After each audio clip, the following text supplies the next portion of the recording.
One last thing before we head back. Let's talk about the Changeling house.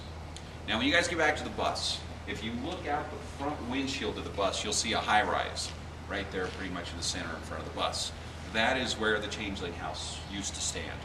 It was torn down in the mid-70s, 1974. Now, in the mid-60s, there was a Broadway composer that was tired of the rat race in New York, and he also did some work in Hollywood. He was tired of the rat race in Hollywood, so he came to Denver to get away from it all. And he was going to recharge his creativity. So he rents the Changeling house. It wasn't called that. He rents this nice big mansion for $200 a month. Now, at that time, that was dirt cheap. But you've got a giant mansion with one guy. Every little creak, pop, anything would scare the crap out of him. I mean, his imagination started running wild in there. But after a while, he started hearing what sounded like a rubber ball bouncing down the stairs. He would be in his room, and there's a fireplace in his room, and he would hear conversations coming from the fireplace. So he's really getting creeped out by this house. He starts poking around, and in one of the closets in one of the rooms, he finds a hidden stairwell. So he goes up these stairs, and he finds a sealed-off room. So he forces the door open, and a red rubber ball bounces out and goes down the stairs.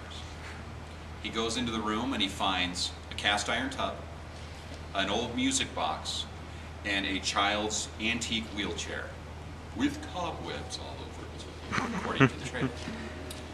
So, all hell starts breaking loose in his house. There's pictures falling off the walls, and it's just making all kinds of groaning and moaning noises, and it's really creeping him out. So, he knows that he has a spirit that's maybe a little torqued off. He does a little bit of research in the form of seances. Now, through these seances, he finds out that the original family to live in this mansion had a young boy that was set to inherit $700 million when he turned 21. The problem is the boy was sickly. They didn't think he was going to survive that long. So they sealed him up in this room, and they adopted a similar-looking child to take his place, the Changeling. So you can imagine that this spirit might be a little, pissy. So, through a little more research, more seances, he finds out that the child has been buried in South Denver. Now, there's been a house built over it, so he's going to have to go to these people in this house, and convince them to let him bust through their closet floor and dig under the house. Now, he was going to find a gold medallion with the birth date of this child, this confirmation. At that point, with that confirmation, he was to go and tell the story to the world, so this child could get some peace. So luckily, he's got a friend who's a screenplay writer, and they write up the story and they sell it to a Toronto film company. The Changeling, starring George C. Scott. Great movie. It's a lot of fun. I really recommend it. It's set in Seattle, next to Chessman Park. But it is a fun story. Now, the Angelina Jolie remake, not so much. They didn't stick to the storyline very well, so I don't recommend it as closely. But we did some research of our own that didn't involve seances, oddly enough. And what we found out is that the family that originally owned the mansion was childless. The family that moved in after them was childless. However, the family that moved in after them was childless. After that was the Broadway composer. Now, the thing is, $700 million is an absurd amount of money by today's standards. There was no one in Denver's history that had connections to that kind of money. That was just way too much money to be a logical amount that they could get away with. So I'm not going to stand here and tell you that the Changeling's not true. The Changeling's not true.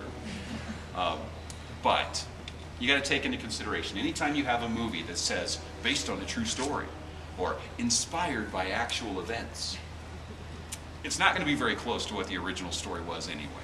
So we really don't know if there was maybe a hidden stairway. We don't know if there was this sealed off room.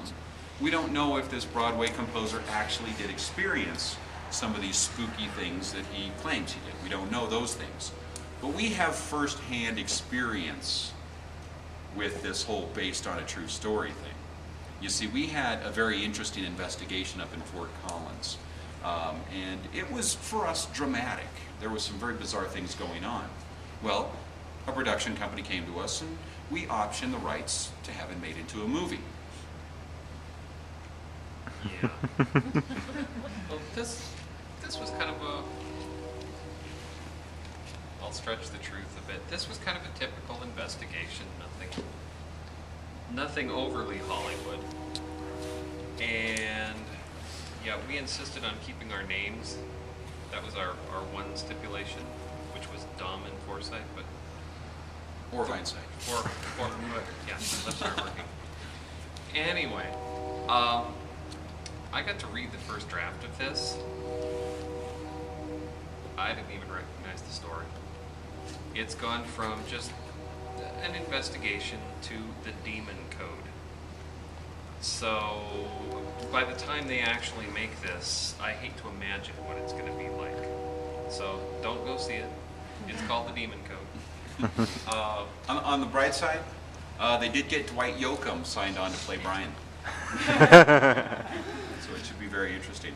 Now, as we walk back towards the bus, you will see that there's a grate right over there. You can actually look down and see that there is indeed another floor underneath us. We're hoping the city of Denver will someday let us down there. But right now we're stuck looking at it through a grate. Let's go get warmed up and get some more sangria.